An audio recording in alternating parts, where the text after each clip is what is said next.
Be at 277 Taylor Street, the Exit Theater, for the San Francisco Fringe Festival. Saturday, August 12th at 7 p.m., Thursday, the 17th at 8:30 p.m., and Saturday, the 1st at 1 p.m. with my new show, Emil, Amok, Lost NPR host. And I realized when I drove by 277 Taylor Street in the city, right there in the Tenderloin, I realized that what an ideal time for a native son to come back and look at what has happened to his city. I mean, not that it's my city, but I love San Francisco. So it might be a love letter, it might be a hate letter to the city. I mean, because I don't live in the city anymore. I still identify San Franciscan, and I still have tons of relatives, but I had to move to where I could find a parking space. So I'm coming back Saturday, August 12th, about a month from now, 7 p.m., Thursday, the 17th, 8:30 p.m., and Saturday, the 19th at 1 p.m. Emil Amok, Lost NPR host. I talk about it all. I talk about my experience as a media person in America, a brown Filipino-y media person in America. And I talk about my family, my father, who came here in 1928 in San Francisco. I talk about his experience. And the thing is, he was in the Tenderloin back in 1928. I mean, he was one of the, well, I don't know if he was smart, but he came across, and his buddies went to places like Stockton where they could work in the fields, just outside the city there. And he said, I'm going to cook the vegetables. He worked in the restaurants. And there wasn't a homeless problem, but there was a Filipino problem. And there were like 8, 10 Filipinos to an apartment. I mean, they figured, look, we just spent 30 days on a boat from the Philippines. We could put up with a crowded apartment. So I tell his story. And then I also tell my story going through America, NPR, Texas, Washington, D.C. Oh, and I even toss in Harvard. Emil, what a hodgepodge. No, it's not a hodgepodge. It makes sense. It's my Emil Amok story. Lost NPR host, found in San Francisco at the Exit Theater, 277 Taylor Street, Saturday, August 12th at 7 p.m., Thursday, the 17th at 8:30 p.m., and Saturday, the 19th at 1 p.m. And I hasten to add, tickets are available now. You can go to my website at amok.com. And if you're on your phone, you got to go all the way down to the bottom. Then you'll see the information and a link to Eventbrite. Or just go to eventbrite.com and search for Emil Amok, 2 words, Emil Amok, EMIL, AMOK, SF Fringe, and get your tickets. Get them early. It's very limited seating. I'm not just saying that because I want you to buy a ticket, but it is limited seating. And it's a show that I've just come back. Well, not just come back, but in March came back from New York, worked on it a little bit more. So we got good reviews in New York, and doing it 3 times at the San Francisco Fringe. So I hope you can make it. Tickets, as I said, for Emil Amok, Lost NPR host, are available on Eventbrite. Also at my site, amok.com. It's live. Live. You're gonna see me live. So that's gonna be special. Anyway, check it out. Emil Amok, Lost NPR host, coming opening August 12th, 7 p.m. at the Exit Theater, the San Francisco Fringe Festival. Now, coming up, we're going to have Dan Professor Daniel Phil Gonzalez, my friend, we always try to coax Dan to come out on a Friday. And so he'll be here. We'll talk about all this stuff. But I have to say that since yesterday, I've been just contemplating what the heck's going on with Walt Nauta. I say Nauta. Other people say nada, Nata or Notta, nada. Nada what, Emil? He's not a lucky guy, this guy Nada. And I like to give him all his vowels. So I say Nauta. And then you say it fast in an anglicized way and it comes out Nauta. Anyway, I'm thinking about this guy and I call him the AAPI person of the moment. You want to know who the PIs are? The Pacific Islanders? Well, Walt Nauta.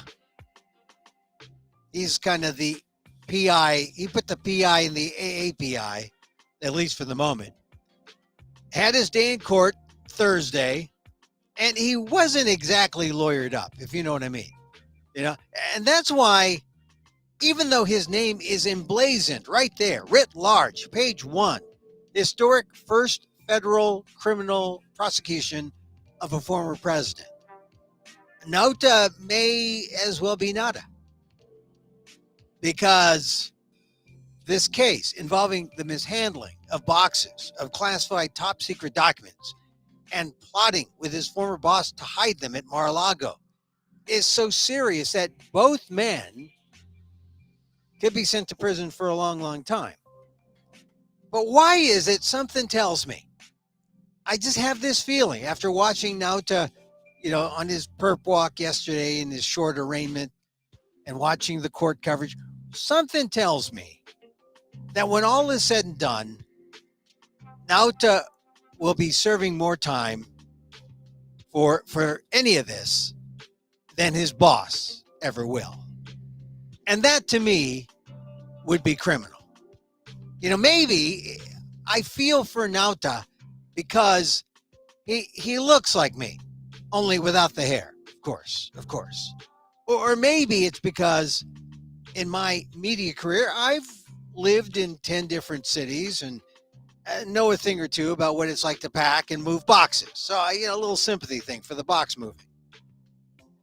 But am I the only one asking who is Nauta's body man? Am I the only one who cares about if he's getting the justice he deserves? I mean, who cares about Walt Nauta? The Washington Post did a couple interviews a month ago with family members in Guam saying, hey, Nauta says he's doing okay. All right, well, I think the bottom line is he's Guamanian. And that may be all you really need to know. Because if you know the history of Guam and the indigenous Chamorros, this is what always happens. And maybe that explains my fear that Walt Nauta is going to get the worst of it. Unless he really wises up. But in many ways, I don't think the guy can help it. I mean, you got to think of Guam. It's the forever colony. It's baked in the system when you're from Guam, where a colonial mentality has lingered since 1898. I mean, it's almost like a junior Philippines. Philippines is much bigger, and people from the Philippines went to Guam and mixed with the Chamorros. But the U.S., they prized the Philippines, and Guam was like an afterthought. So think about that if you're Filipino. Guam was just an afterthought.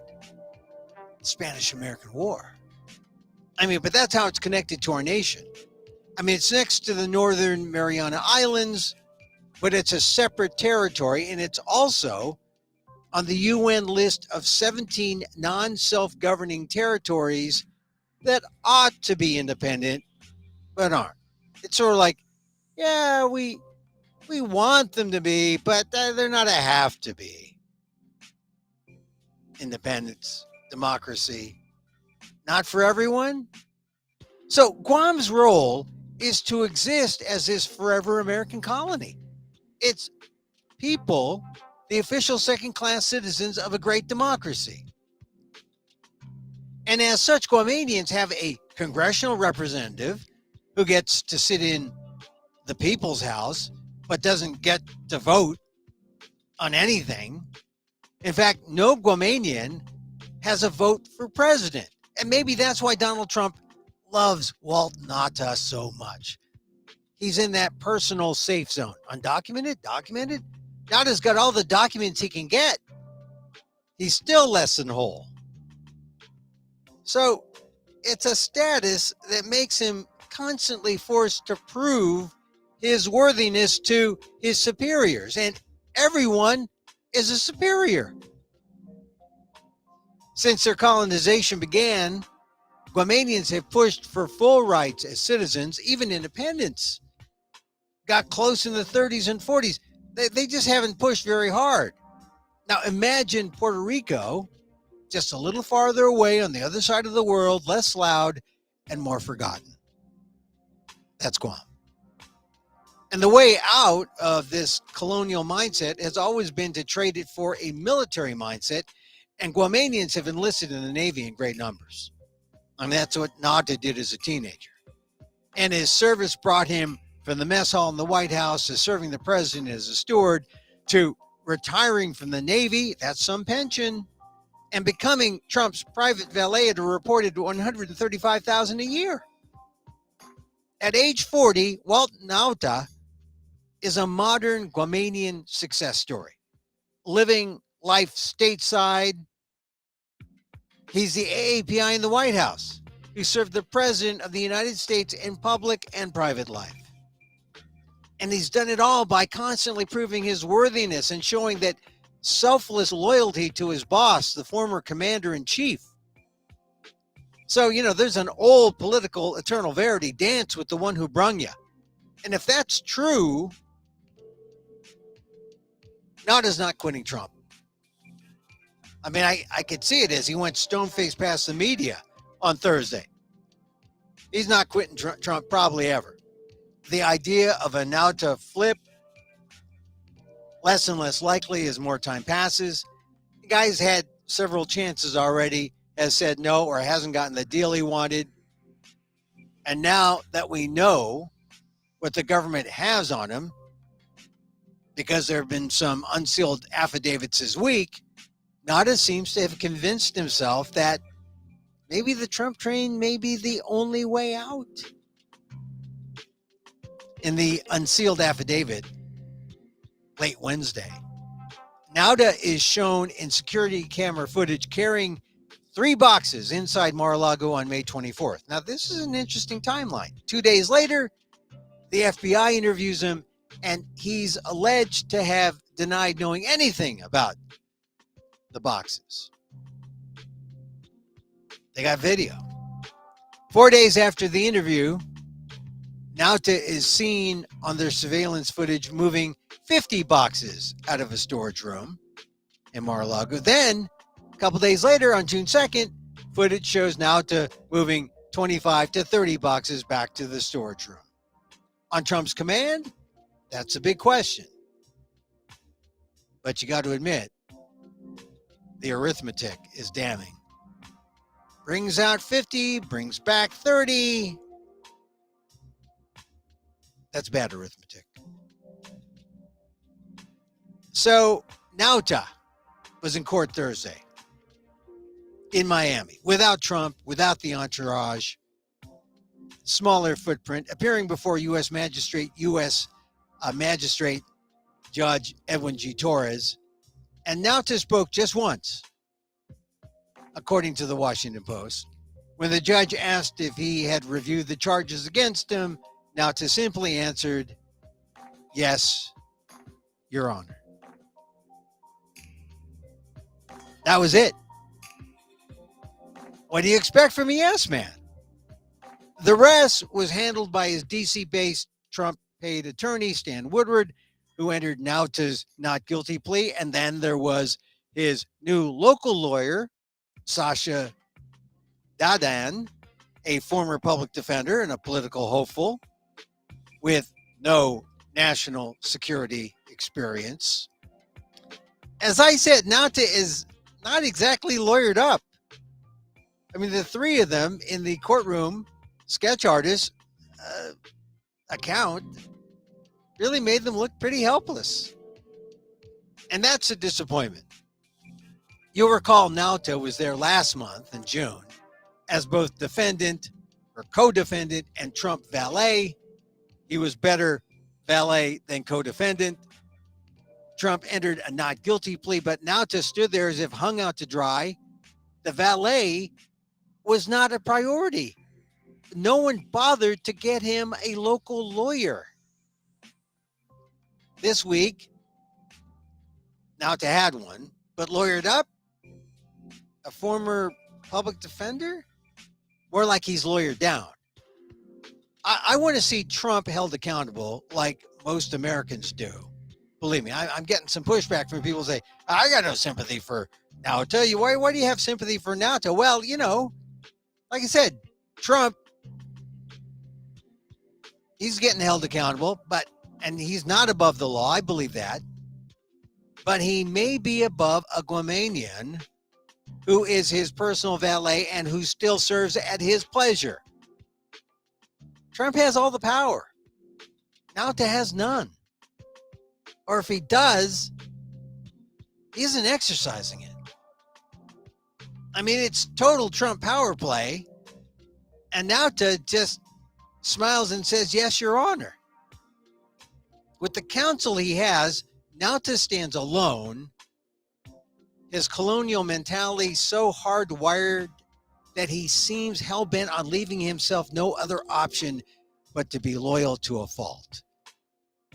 And that's how the legacy of colonization works.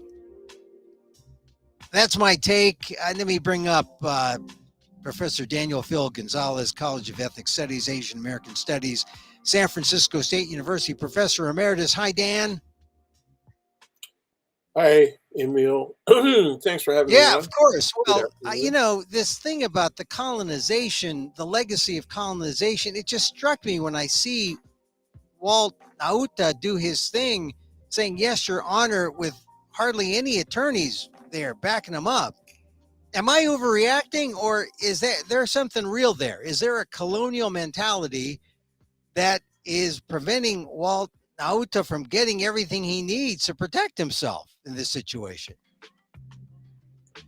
What some people who are even educated on the matter of colonial mentality, you got to keep in mind that that was something that came out of ethnic Mm. studies, Yeah.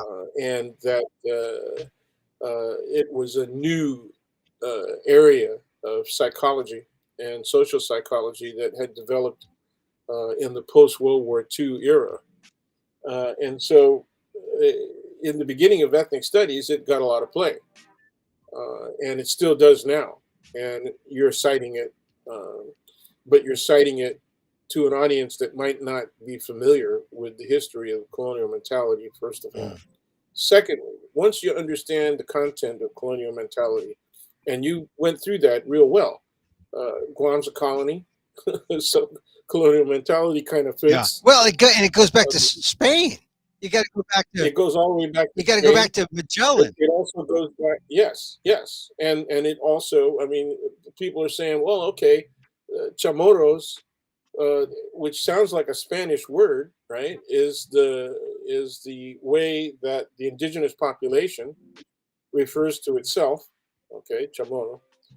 But Filipinos look at Guamanians and say they look Filipino to me.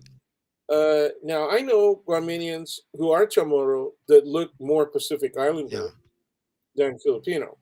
Okay, I've had several students that are that variety of Guamanian, but I also know more people who look like Filipinos that are from Guam. Yeah. And Okay, they're mixed. There's some of them so are just mixed and they're because the mixed. Yeah, Filipinos have yeah, been there for really. It goes back in time, even before yeah. 1898. They're so close. Oh, yeah, Yeah. certainly. certainly. Anyway, so colonial mentality to us is something that is an outgrowth that has uh, colonial oppression, economic suppression, right, and near slave-like conditions for workers, and plantation circumstances, all of that, and it fits. It fits just as well in the Philippines as it does in Guam. However, colonial mentality has a negative meaning for some of us, Yeah. but for the people who do not know how to explain Mr. Nauta's situation, not necessarily his personality, but his situation as an aspect of colonial experience, right? We'll see him more likely as a patriot. Mm.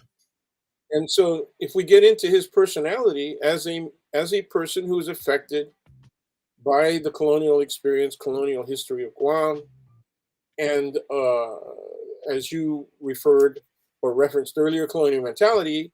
If we see him that way, the other people see him as a patriot, right? The question that arises is how much of either of those two positions he takes, and I think he's a patriot.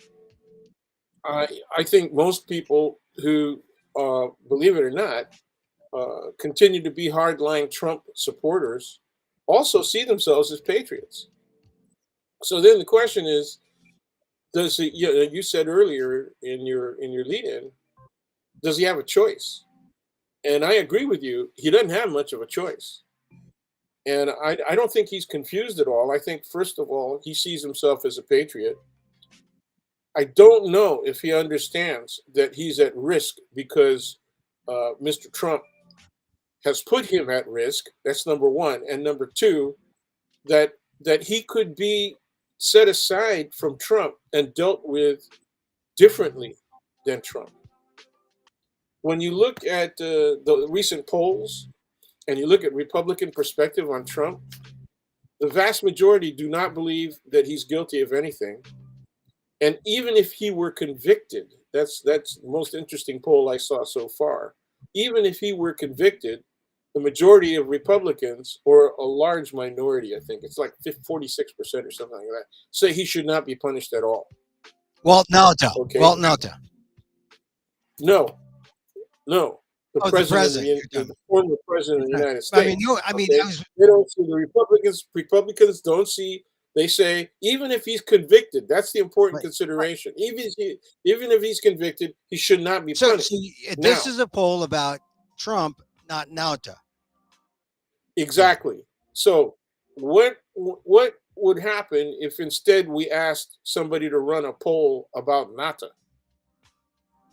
Would you get the same kind of reaction from Republicans? I don't know. I And I I think I don't I think think that you I would. think they'd sell him out. I think they'd sell him out. Yeah. And that's what he doesn't understand.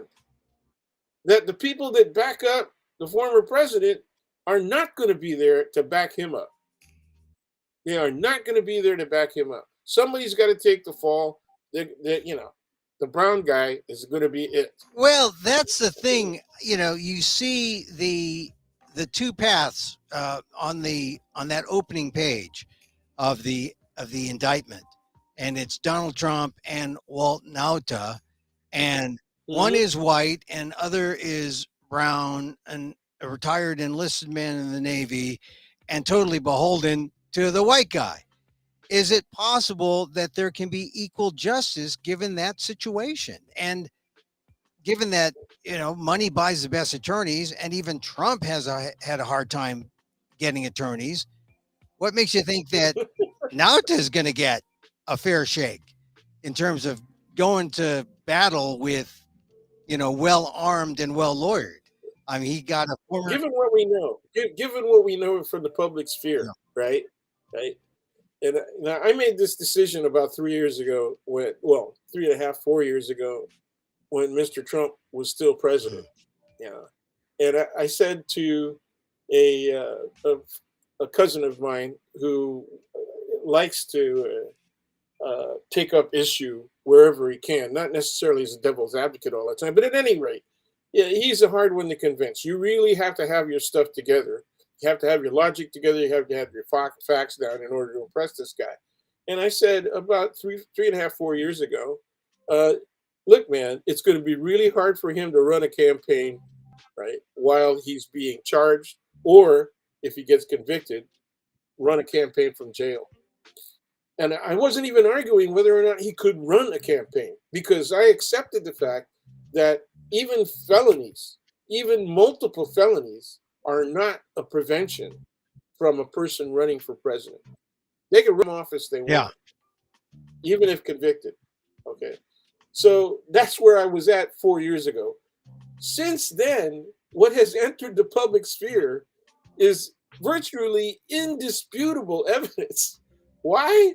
Because it's coming out of his face. And it continues to come out of his face. And I keep saying, keep talking, dude. Yeah. Well, Just yeah. All get right. So out.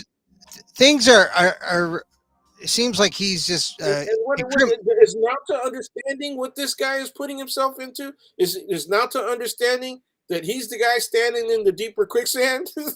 you know, well, all right. yeah, So I don't let's think talk so. about that. I don't Trump think is so. I don't think he understands that. Trump is And incriminating that's not himself. colonial mentality. That's Yeah. not All right. necessarily colonial mentality. That's, So all right. If as you it's put it simple. Oh, you put it very simply earlier, and that is, what choice does he have? yeah. Well, what choices do you have? Because number one, it's still a power play. He's still beholden to this guy because this guy's paying his Mm. the bills. Oh yeah, And oh he's still, Nauta is still the valet. They're not supposed to talk to each other about yeah. the case. That's going to be difficult and hard to enforce. They're But like joined at the freaking hip, and Mr. Trump's got a lot of hip to join, yeah, but well, I just wonder, Trump is, they or don't talk Nauta, about it. Nauta is the body man for Trump, Uh, but uh, uh, In more there's ways no, than one, yeah, well, yeah, you need more than one Guamanian, huh? but there's no body man for watching out for Nauta, and if you're if you're beholden to Trump, I just think that Okay, we ought to email Mr. Nauta if he gets, we got to find out his email, right? And we yeah, got to we say can. we're your body men. We got Well, to say, I'm not look, going to step in front of a bullet, yeah, but up to that, I will support you. it's not that I just want him to get equal justice, and I don't think it's possible if you're the valet and people see you as the valet, and if you're not willing to at least Has talk. anybody asked you? Has anybody asked you or offered to you that, why is he being treated with the same charges when all he was doing was following orders? Ostensibly, all he was doing was following orders. And my response to them, oh well, have you been approached in that manner? Oh no, no, but I thought that. I mean, Okay, so what he's do you just think? he's just doing his job, right? Okay, okay, so he should not be. He's going to be charged as hard as Trump because they did the same stuff, right? Yeah. It's a agent and superior, right? That's the relationship, right? You got the guy that's the superior giving the commands, and you got the agent acting on them. All right. But we both know that following orders is not a palpable defense. Doesn't work because you committed the act. That's the thing that matters. He committed the acts. Now, should he be uh, sentenced on a lesser basis, a lighter sentence, in other words, okay, because all he was doing is following orders? And the answer should be yes. And that's where I think he doesn't understand that he's got a chance, even if Trump and he are convicted. But then the question is, what's a judge going to do? Because it comes back to the judge again, right? Yeah. Well, and this is why, as we talked about this a month ago, MSNBC's Lawrence O'Donnell said, "Hey, look, the reason why Nauta's not flipping is because there's no minimum required or no mandatory minimum sentence, and even if Trump is found guilty, as he might be, there may not be a penalty that she has to mete out." He may not have to go to jail. Yeah. Yeah, And and a lot of Republicans, a significant number. I think less than 30%, but a significant number. The biggest thing in the poll that I saw was that Republicans supported was a fine or yeah. some kind of financial penalty. So maybe Nauta just feels like, well, he's going to get off, or Trump's going to get off, and then if Even if Trump he gets convicted, he won't have to do jail time. right, and if Trump, and then Trump feels like, well, if I win, then or Nauta feels that if Trump wins, then Excuse Trump me. will bless you. Trump will uh, pardon him. Wasn't fast enough with the sneeze button. Yeah. Anyway, yeah. So Yeah. I mean, Come that's on, man. Okay, the presidency. Come on. I am not that bleak. I mean, I sound pretty nasty at times. Okay, and I am dejected most of the time. Not by the overall politics and that Biden's too old. It's I'm dejected at the fact that 25 to 30% of America thinks like that they're Trump supporters to the end. yeah. We're still arguing over freaking 2020 election, man. So maybe Nauta is just the Guamanian version of that, and the colonial mentality is just a coincidence. Well, Al- yeah, why Although I not? think colonial mentality plays into this. Hey, look, Oh yeah, it does. It does. It does. But I'm just telling you, people have to be apprised yeah, of the concept colonial mentality, and they have to be willing to apply that concept to an understanding of Mr. Nauta. yeah. Well, And I I don't think they got that. I think that Nauta is he can only do what he does, what he knows, and this is what he knows, and so it's sort of appropriate that it happens during the week of July 4th that he has his hearing when people are thinking about what does it mean to be a patriot? What does it mean to be an American? Right. And so it's conceivable that Walt Nauta thinks he's being a patriot by standing up for the president. Oh yeah, that's exactly my point. He's a patriot all the way, and I don't think he sees Trump's flaws with the seriousness that he should. I think he thinks, I think we're being a little too clever if we attribute an understanding of the judicial possibilities, right? The either a low sentence or no time served, right? For Trump. I can tell you. What do you think? Okay, if he gets convicted and stays around for sentencing, and suddenly there's a pop sentence that says you go into jail, bro, you know, for a year, 2 years, 3 years. You're You talking think about he'll, Trump. You're talking you about think he'll Trump. go? Yes. Do you think he'll go? I think that would be historic. I think he'd want to go.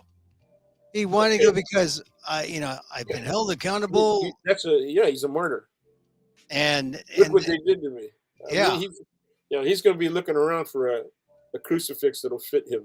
Well, that's the thing. I mean, Put his image on there. He put his image on George Washington. He's going to put his image on Jesus soon. it furthers the myth, and then he could say, "And I'm bringing my valet, Dean, And to this prison poor with me." innocent man, this poor innocent man that was just doing what I told him to do. Yeah. Well, I mean, stranger things have happened, but uh, you know, These the stranger things are happening, man. straight You right, know, the stranger only things the are. only really predictable group right now, the only really predictable group Mm. is the MAGA right Yeah, and the Supreme Court of the United States. yeah. Isn't that a terrible thing to say? That is so that is so That's so sad. grossly. Oh, That's sad for our democracy. profoundly. The MAGA right Profound. is intractable. They will do whatever Donald Trump says, and the Supreme Court is so far. Well, they are a political court rather than a legal court, making every case a matter of politics and not legal scholarship. It's sad. Yeah. Well, Sad. see, we can't tell. We can't tell just from the results that they put out, their decisions look like they're politically motivated. Their decisions do look like they're politically motivated. Okay. Mhm. Again, I don't think it's about politics. I do think it's about their personal values. Ah, So person. they are violating the notion, right, of neutrality and independence, and just judging the circumstances by the law and applying precedent. They're violating all of that. Yeah. Okay, So and we're yeah. go ahead. So we're just going to need for the court to reshift so that they can strike down the bad law created by the bad Supreme Court.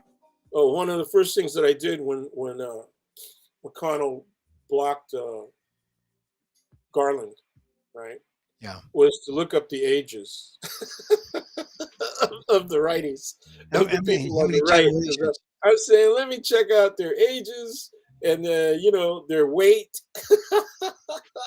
you Let's know, get their cholesterol count. Yeah. I want to know Yeah. what their medications are. That's what I want to know because I want to see if the timing is right. We elect a Democrat, probably Biden, in 24, and he got another 4 more years to wait for these guys to die, right? Well, it's a morbid way to approach the Supreme Court, but it's the only way unless there's some kind of reform. And Well, that's it. if they get all of the houses and Yeah. Biden wins, and they get a substantial majority of the House, so they can actually act on stuff, in the Senate. You need 2 more seats at least on the Senate, right? Yeah. And and that's highly unlikely. But they'll Well, probably be able to keep their majority. But when you got loudmouths like J.D. Vance getting out there and stretching all the way, even Ohio is going to change. I mean, oh yeah. they're Yeah. going to be affected. I mean, All right. that's So yeah. Let's move on. So we started out with Nauta, but we now let's also we acknowledge that they are joined at the hip. it's sad Being- because I would like to see him kind of understand what's really going on. Now, other people I've talked to said, "Oh, Emil, come on. He probably made a deal. It wasn't to his liking, and he said, I'm with Trump, and that's it." And It could be that simple. That's obviously that's not an illogical argument. yeah, He could also though pull a hop along which is Cassidy Hutcherson. I'm talking just oh go yeah, and it you know I'm sure there's going to be attorneys that would willingly volunteer to go pro bono to support him if he decided he was going to flip. I keep But we're wondering still in the why. Senate. I keep wondering why that hasn't happened. It must be. I thought maybe Ty Cobb, for all the nice things he was saying about Nauta, might be the one, but I don't see I anyone think he coming was putting forward. an ad out. Yeah, I was, ask me and I'll do it for free. I think he was putting an ad up, man. yeah. Just talk to somebody else, dude. Well, I think that's what happens when you're Trump's body man because you're influenced by Oh that's the man, power. if Trump could glue this guy to his derriere, he would do it. Yeah, All right, because he I, wants to keep this guy really close. That's what he did with all of the other freaks that eventually left yeah, the Trump administration. That while when I in my class, one of the things that I did was I put up all of the people that had been originally appointed by Trump, and I said, here's what people said was going to happen. That yeah, yeah, Trump doesn't know anything, but he's going to surround himself with capable people. And I yeah. said, look how many people split in the first year. Okay. And then look how many people split in the second year. Okay. And then in the third year, look at the people that he appointed. And then in the fourth year, look who he pardoned. Yeah. I mean, And you still got people saying, yeah, that's not fact. That's just yeah. that it didn't happen. They're all in denial. And I go, hey, look, The record is depressing. I mean, it's simple. I mean, because you see how. I mean, you can't gaslight all of the facts yeah, all of the yeah, time. especially when half of those guys are coming back and saying, hey, man, he ought to do time. Yeah. He's got to do time. And Well, that these are that people might. that were in his first administration. This is Mr. Barr who hung in there, right, until the last Oh year. yeah, Barr was with him, and now Barr's like the other way. Everyone's got to have that Barr reaction. Yeah. Uh, because Barr now seems logical. Before Yeah. he was like so villainous, backing up Trump. Now, former Attorney Yeah. General William Barr, he's like he seems Yeah. reasonable. Yeah. Yeah. Seems Instead of reasonable. looking at voltage when we're looking at trying to read VAR, we have to read the amp gauge, man, because he's moving over to major volume. Yeah. Anyway, yeah. All right, we'll wait to see what happens with Nauta and Trump. I they're hoping to get this trial underway, but one thing that Nauta having delayed to find a lawyer, it delays everything, and delay is the name of the game, at least on the Trump side. It probably helps Trump more than it helps Nauta, but Oh yeah. we'll see. We'll see. All right, moving on. In other news, there was this other decision today. The El Paso shooter, he's Uh-huh. getting consecutive sentences for life. I remember driving through the country when this happened, and it was scary. This Texas gunman in Walmart, the Walmart shooting. What part of the country were you driving through? I was driving right through the heart there, Kansas and Oklahoma down through Right, Texas, right, right. Right and with the panhandle, yeah. yeah, and so we have Patrick Crucius, 24, pled guilty earlier this year to nearly 50 federal hate crime charges in that 2019 shooting in El Paso. And so this is it's one of the largest U.S. hate crime cases. He killed 23 people in a racist attack on Hispanic shoppers in a Walmart there in El Paso, sentenced today to 90 consecutive life sentences, but still could face more punishment, including the death penalty, according to reports. So, That's if he's tried by the state. yeah. Do Yeah, you well, think, that's another discussion, right? I yeah, mean, what is the likelihood that a Texas jury is gonna give the death penalty to this dude, right? probably, well, They they might no, probably they would. might want to hammer him. They might want to hammer him because it's an easy one to do, right? I mean, Yeah. he did this mass killing, and whether or not he's racist, they don't care. But he Yeah. did a mass killing, and so they might want to hammer him because if they're going to be hard on people, this was clearly a crime that you can afford to be hard on, and they like to kill people. Well, this is the thing about, uh, They meaning juries in Texas. They yeah, like to kill people. yeah, but the thing is, they protect his right to have a gun. It's kind of confusing in a way because, on the one hand, because he had a gun, he was considered a good guy. He was potentially a hero. Yeah. He was But, one of those guys that could have stopped crime. but he created crime, and now, Uh-huh. so that's the thing. You just use your gun for. It just all depends on how you use your gun. But I think it would be better if you had a rule that said, why not have no guns for anybody? And Yeah, then, you need to I mean, it was unfortunate that he was so racist that he decided he wanted to go out and act on it, right? mm, But you got to be thinking about how many Texans or other people throughout the United States, for that matter, think that what he did was heroic. oh, yeah. Well, that's a disappointing thing, you know. And Yeah, yeah, but is it real? Is it real? oh, it's real. I think it's Okay real. then. A Okay lot, then. a lot of people would say, yeah, these are Hispanic shoppers. Chances are most of them aren't documented, So I'm sure that this is one of those conflicting kind of stories because people hear it and they say, uh, well, he was a he was just doing what the what law enforcement couldn't do, which is just incredibly uh it's not human. It's It's vicious. no, It is human and it is vicious. There is an inhumane, but nonetheless truly human characteristic, you know, and it's the ability to be absolutely vicious. And one of the things that I talk about the Republican Party is the party of mean. You know, yeah. a lot of people have made the point. that the cruelty is the objective. The family separations, for example, Yeah. the kids being separated from parents, even down to newborns, people that weren't even a year old yet. You know, Yeah. how do you explain that? And who was the source of that, man? Another Miller, right? Yeah. Okay, and a young guy, and he's outright racist. He's outright racist. Okay, Well, and then people still deny that that's an element of Trump policies.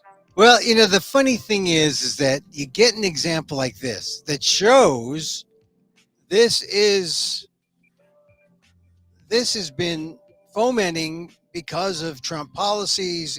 It's we have this because this is the politics of the day, and people don't get that. I mean, they don't see how the gun was to blame. They blame Crucius, of course, who now gets his 90 consecutive life sentences, but they still won't take the jump to say, guns are bad. We shouldn't have guns. I mean, I think Okay, I you know what? think at some point don't you have to get to that discussion too? That Oh yeah, yeah, absolutely. It's all part. It's all a part of the whole. I I have to go get a cable to plug in, or else I'm gonna lose you. Okay, oh, so entertain yourself you for gotta go. Oh, a okay, you gotta get a couple of cable. minutes. All right, so there's Dan. He's gone to get a cable. He's gone. Gone to get a cable. What can I say? No, I mean I'm a little concerned about this story because there's a you might say, oh, there's no mixed message. Guy used a gun, killed all these people. It was racist. There's hate crimes. There are people who, family members who are just so upset they want to get him. But yet, they want the death penalty for this guy. But what percentage of the public will say, darn it, this proves it once and for all. We must ban assault weapons. We must ban the accessibility of these guns. I don't think we get to that point. I mean, I don't think people are willing to go. They're willing to stay in that. This guy did it. He killed my relative. I'm mad at him. Let's get him. 90 consecutive life sentences is not good enough. We're going to go after the guy, get the death sentence. But ask those people, are they willing to be anti-gun and put tighter controls on guns? I don't think so. Well, Dan is gone. Dan is gone now because of a cord issue. That's all right. We'll go on. Just a few more things. That was the big story today. The El Paso shooter. Like I said, I was driving through the country just before the pandemic too. Right, the pandemic hits 2020. I'm driving through 2019, the summer, and the first thing was Dayton. Remember, there was a shooting in Dayton, and I happened to go through Ohio and going through there. And then as I went further west, oh my God, a shooting in El Paso. It was like a weekend of shootings. And then I think at that same time in 2019, if I'm not mistaken, the Gilroy Garlic Festival in California, there was a shooting there. So it was a terrible summer. One of the last times I went on a long trip throughout the country. And so now Dan has rejoined us. Hey, Dan. Hey, sorry So about that, man. that's all right. So like we've put a lid on El Paso. I mean, I think it's a shame that everyone is calling for the death penalty and no one is taking the next jump to say 90 consecutive life sentences. Um, the next You got a should deal. be Yeah, anti-gun. We need more anti-gun legislation, more sure. tougher laws, but no one bothers to go there. All right, so let's go to the next topic I want to talk about. That's the Second Amendment you're talking about. It's All sacrosanct, right, man. let's talk about the first. The Second Amendment in evangelical churches, Mhm, okay, mhm. is right next to the tabernacle. Oh yeah, yeah, I believe it. You can't get any holier than that. All right, Okay. so let's talk about the First Amendment above the Second Amendment, because Threads, the fact that Threads is exploding on Instagram, or actually it's Yeah, yeah, yeah. a All right. separate I'm thing jumping from in. this I'm Instagram. jumping in. How about you? Are you I jumping in? I have jumped in. All I've right. got my All got right. my toe All into it. power. I've got like three All power to the followers. people. All power to the people. Emil Amok won on Threads, and I posted my Aldef column on Walt Nauta. And but here's Okay. the thing: Threads is now up to 50 million in just like a day and a half, and Twitter's just 230 million. I think Threads is on pace to take the Musk man. Pretty obvious. Yeah. Pretty But, obvious. And I think a lot of it is because of Stinky Muskie. well, no, a lot of it also is because, and this is coming out in the tech press, that Meta, aka Facebook, hired a lot of Twitter employees With to and yeah, but the to.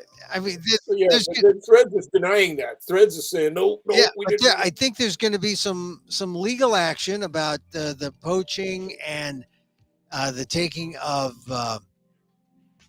trade secrets. No, no, they're going to settle it in the ring, dude. Ah, They're going to get in the I'd like to. octagon. Well, it gives They're more. going to put it. They're going to go to Vegas. It, You know, it gives more credence to the fact that a cage. the rumor is that Musk is going to dress up like Wonder Woman. Yeah. Well, like I said, it gives more credence to the fact that a cage match is a necessary thing between these two Yeah. guys. I don't know what what the Zuck is going to dress like. Yeah, I don't know. Something Yeah. with a hoodie, though.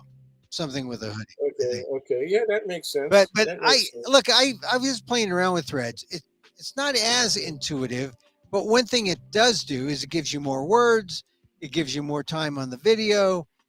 Yeah, Uh, you, a lot of good stuff. it's one of those things you got to play around with. So I think any bold predictions. Have you been able to transfer your follow over? Uh, no, I've got a small Instagram following. I'm gonna have Okay. to like transfer like Twitter things, but you know, Yeah, that's would be cool if we could just transfer your Twitter follow. well, Elon Musk has made it easy to leave Twitter because he wants to charge you for the blue check. He wants to limit the Yeah. number of feeds you see or number of tweets you see, and uh, I just kind of I almost didn't do Threads because I figured I just want to do less of social Yeah. media. Yeah. But I finally broke down and said, well, but if I join on like the first or second day, then I could, you know, I'm in on the ground level. I don't know how active I'm going to be. One thing, like I got talked out of really being a heavy Instagram user based on some of the talk in the first days when people were saying, oh, if you have photographs, people will steal them. Then, they'll just reuse them. That's what they were saying. Copyright Mhm. infringement. And now, years after, Instagram has a couple of billion users, among whom are professional photographers who don't mind about, I mean, all the talk about, copyright. They don't seem to care. They use Instagram all the time to show off their pictures. So anyway, any predictions about Threads that it's gonna? It's going to blow up. I think it'll. I think it'll. It might eclipse Twitter. Well, Twitter. Just, just like I keep cheering Trump on. Just please keep throwing rallies and please keep talking. Yeah, I'm also cheering Mr. Musk on. yeah. Please open up to the public and keep talking. Well, And keep charging. one thing about Zuckerberg, he says he wants Threads to be kind. I want it to be kind. I mean, I'm for it being kind, but I don't know if you're gonna. Okay, I guess I'm out. I'm not. This is feel good. I take it's got to be a little more. 30% of the time, I want to kick him in the Yeah, nuts. it's got to be more than just feel good Twitter. It's got to That's be. too small a target. Yeah. It's just got to be real, right? Right. It's just got to be, authentic. Yeah, that's it, man. We gotta be kind. Okay, I That's want to what he see said. I you. want it to be guy. I don't want No, I anything know, I know. I heard to him it. say it. Yeah. All right, let's move on to And another. I'm still laughing right now. I mean, even you're saying it, and that's like secondhand, right? Yeah. It still cracks me up, man. Well, let's talk about one last tech idea. I came across the AI because you got to talk about Okay, AI. It's always in the news. People are worried about it, fearful. I'm and we should be worried about I'm learning to embrace it a bit because we use AI all the time, and it. Wait. So you're not worried about it? I'm If worried. you I'm worried about it, okay, then that's okay. but I'm learning to accept it. Like for example, I thought, well, it's going to replace a lot of white collar type jobs, and it might, but it you're it's not going to be AI alone. It's going to be a human manipulating AI, putting maybe a couple dozen white collar workers out of business or out of work, but it's it doesn't replace humans totally. You're still going to need humans, and I I got a working definition for AI that really that connected with me.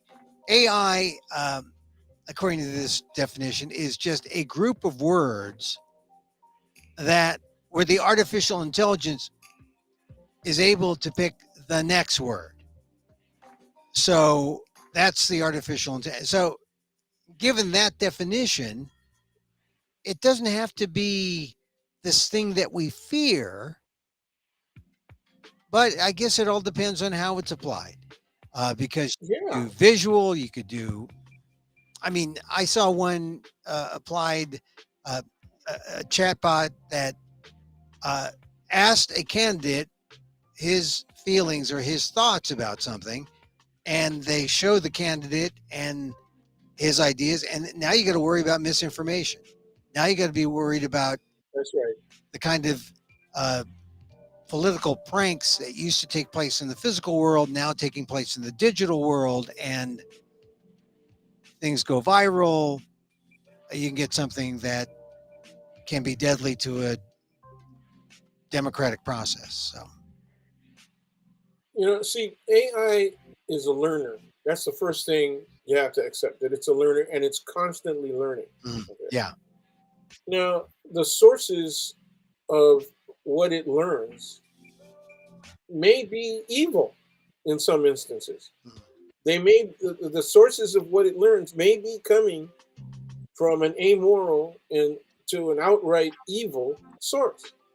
So, does it know how to distinguish, or is it just going to use those concepts that it starts to learn, okay, to answer somebody's question, okay? And that's where the danger is. Where is the ethical and moral Well, construct?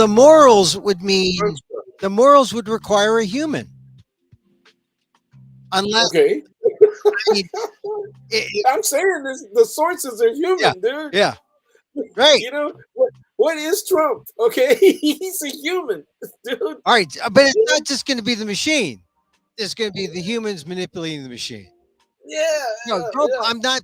I was just blaming the artificial intelligence, but yeah, Oh, I see. Okay, I, no, I'm no, no, blaming the man. real humans behind the artificial intelligence, and Okay, that's the mission. that's where I'm at. And, That's exactly where I'm and at. We're in the same before, place.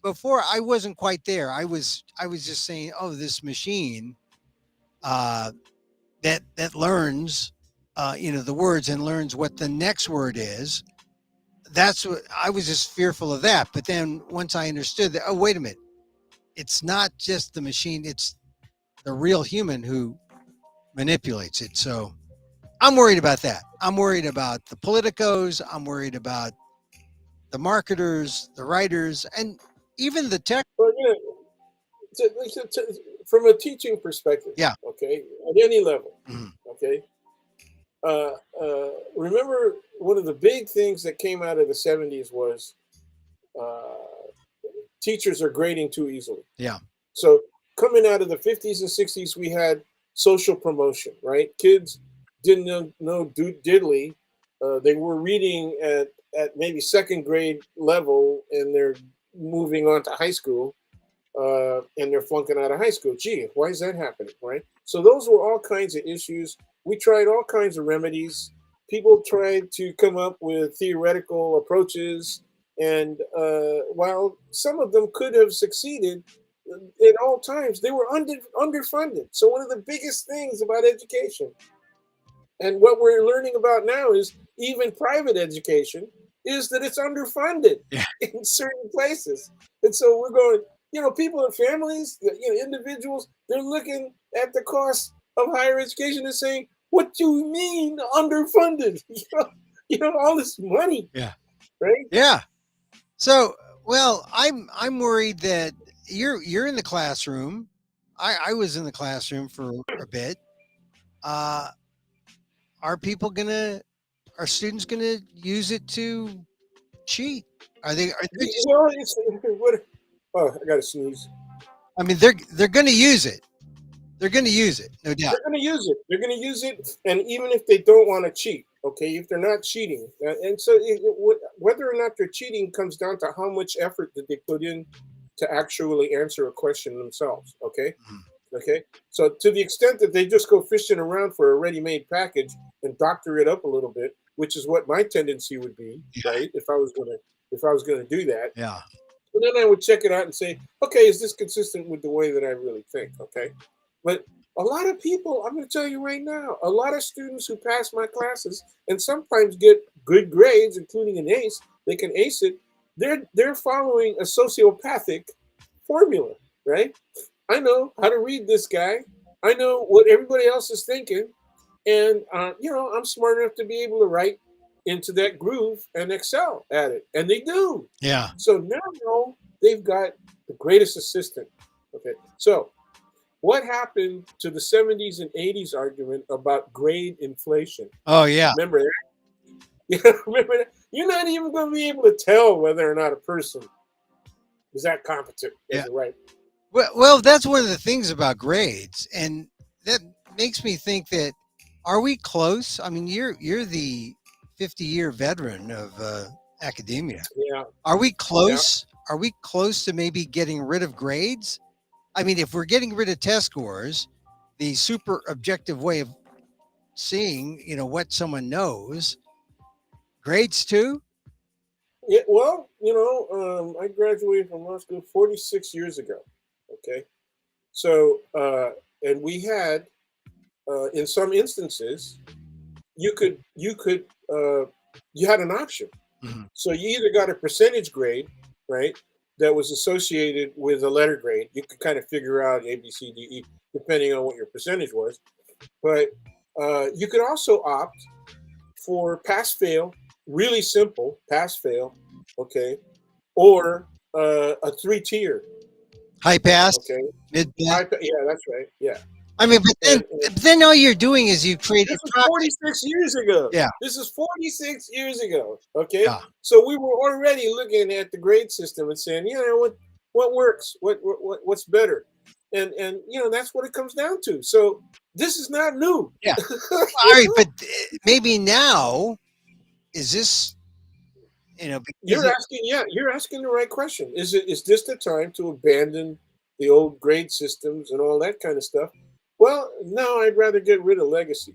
ah, oh, yeah, in terms of trying to deal with affirmative action. Yeah. Look, I think that's right, but I just think that Did you see the percentages, man? Jeez. I think if you get rid of grades, then you're going to have to come up with a better way to evaluate students that meets your definition, that meets.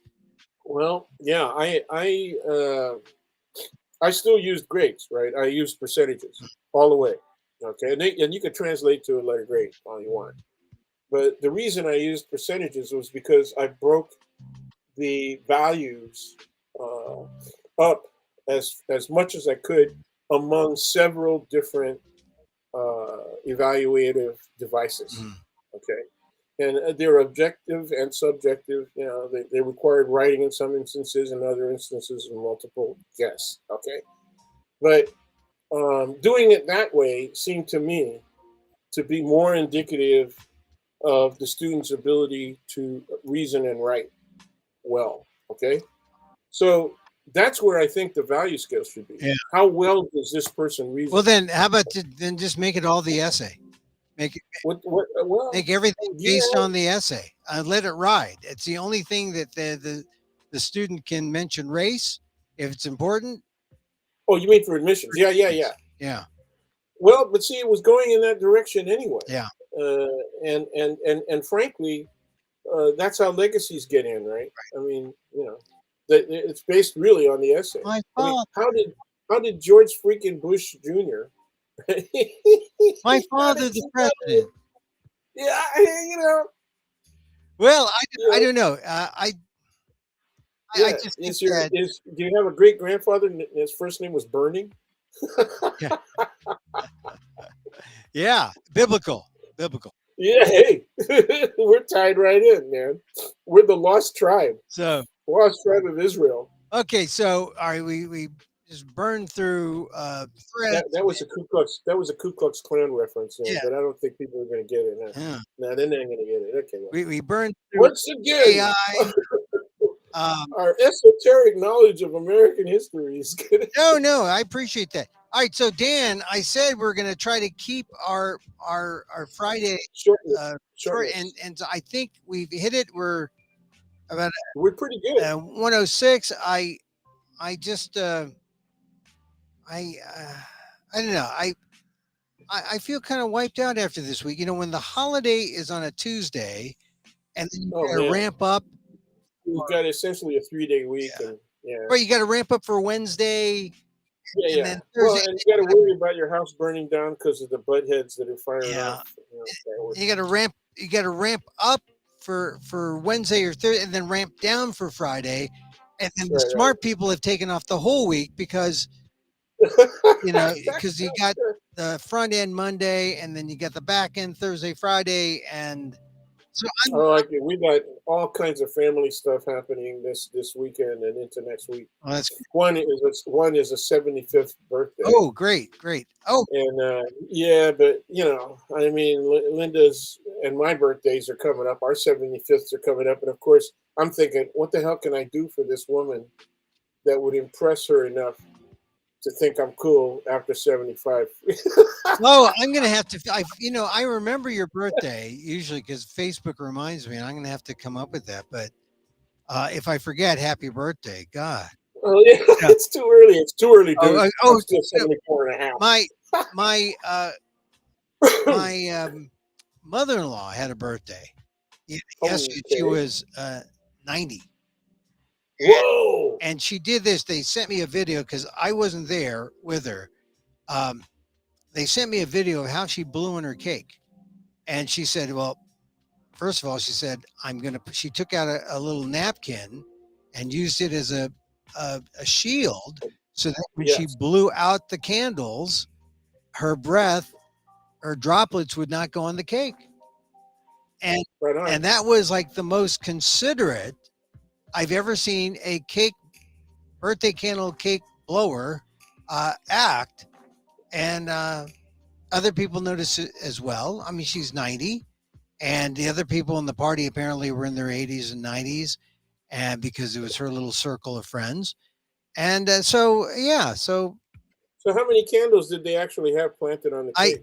you know, I didn't, maybe just nine for, Okay, well that's good. yeah, nine for like the tens, maybe they did Yeah, base yeah, yeah. 10, or maybe they We did figured it out. Yeah. base 90. They just need one Just candle. boost the decimal code. Just boost the Yeah. decimal a little bit. So, birthdays. Yeah, another friend of mine had a birthday. So, if you had a birthday around America's Oh, birthday, and also a shower, a baby shower. you So there's another all the generation. things coming up. Yeah. This is like a third generation. No. So yeah, third generation in that family. Wow. Wow. That's something. Pretty cool. That's something. Well, I got neighbors, man, that are fourth generation. Oh, wow. That's You know, You when know, I was working, and they're live. They're all the four generations still got somebody there. You know, I did a story once about about a family with 5 generations. and everybody was still there. They had a jump Yeah, from the top generation. yeah, Wow. and that was a news story. They have 5 generations. I mean, of course, you start off with the really old one, and Yeah, you're someone working your has way a down. Yeah, baby, and there's the fifth, and wow, that's yeah, a yeah, news yeah. story. Anyway, Yep. all right. Well, Dan, All right. uh, Thank you very have a much. great It was very weekend. enjoyable. We'll talk again soon. I'll talk to you offline. Uh, Yeah. all right, Thank you very take much. care. Have a great Yeah, weekend. you too, and we'll And see you next. yeah. Maybe next week. Maybe next week. Maybe next week. Yep. Very good. Yeah. Well. Yeah. Well, it looks like yeah. Friday is good. I mean, the middle of the week is one of those parties. Yeah. All right. And anyway, There he goes. it's gonna be Daniel it's gonna be Daniel Phil Gonzalez, my friend. College of Ethnic Studies, Asian American Studies, San Francisco State University. Just weighing in on colonialism and colonial mentality. I always can count on Dan. Like at FONS, the Filipino American National Historical Society, there is it's like a shifting from history from a colonial mentality perspective now, because there's a lot of really high powered scholars in the psychological aspects of colonialism and its impacts. And that has created a new way of discussing. But as Dan pointed out, they were talking about it way back when ethnic studies was formed at San Francisco State. So, anyway, it's always good to have Dan here enlightening us. And I always thank him for his time. And I thank you for your time. Hey, look, we're going to end the show now because it's a Friday. And I don't know. I just, I will end it though, talking about my show. My show is about the generational impact of colonization. My father came, colonized Filipino. Emil Amok, Lost NPR host, is about that story, but it's also about my journey through the American media, my journey throughout America. So check it out. Emil Amok, Lost NPR host, found in San Francisco. It's at the San Francisco Fringe Festival, 277 Taylor Street. I think I'm going to also toss in something about. I got to toss in something about the fact that I'm in the Tenderloin in a theater doing the show. So I'm gonna do that. So catch it Saturday, August 12th, 7 p.m. Thursday, the 17th, 8:30 p.m. Saturday, the 19th at 1 p.m. And you might as well get your tickets now because there are very few tickets. It's a very small theater, 277 Taylor Street, San Francisco. So plan for it August 12th, 17th, 19th, all different times, just 3 performances. Go to my website and see some reviews of my Emil Amok Lost NPR host at amok.com. And at amok.com, if you're on your laptop, you'll be able to see the links to Eventbrite. If you're on your phone, just scroll on down to the bottom of the screen and you will find the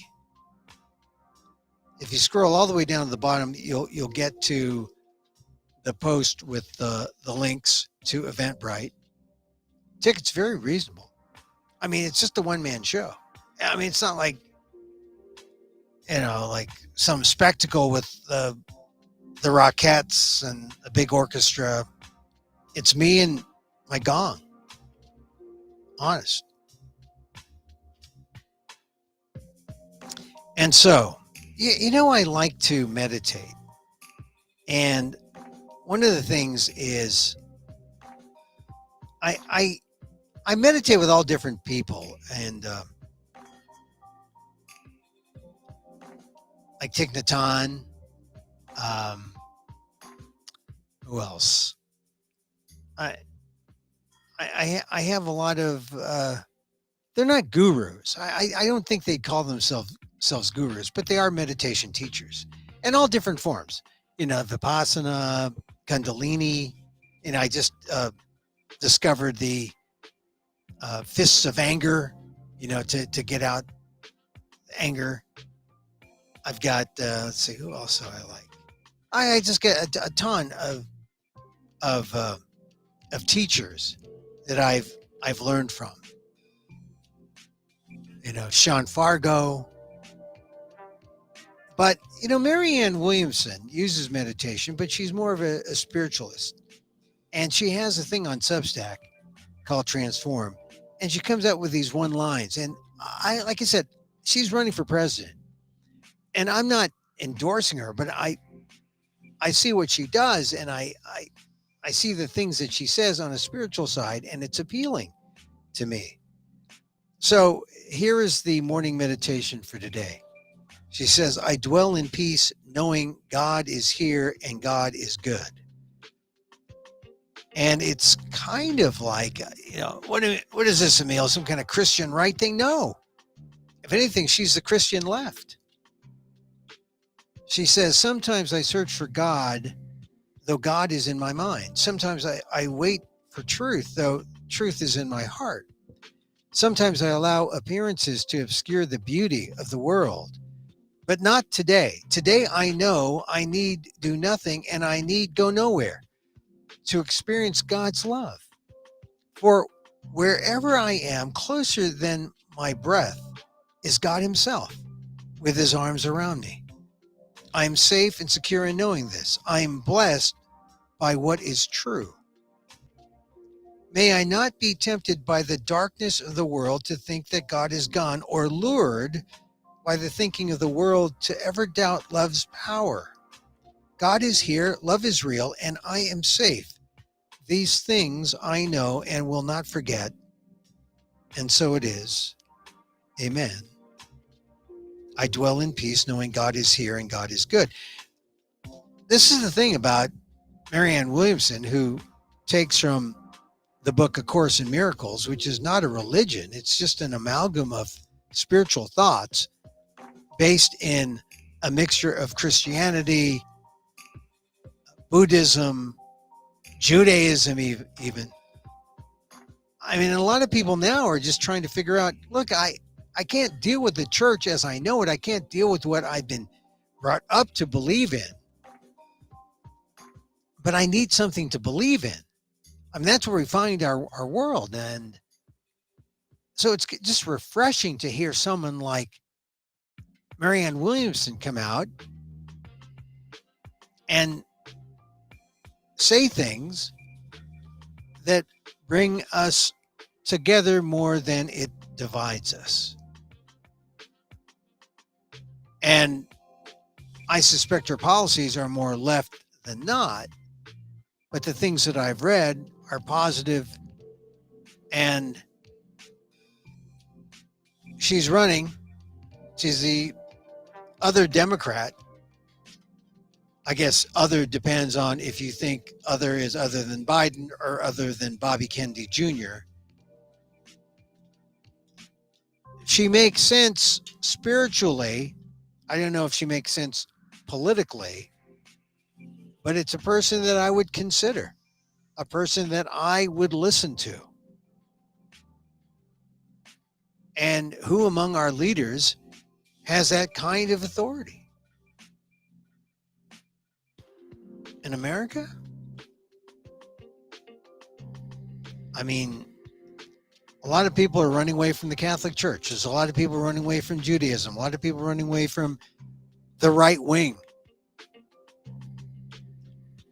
You have someone who is spiritual and is coming along just at the right time so that people are saying, wow, I need to look at community and government and the world in a different way.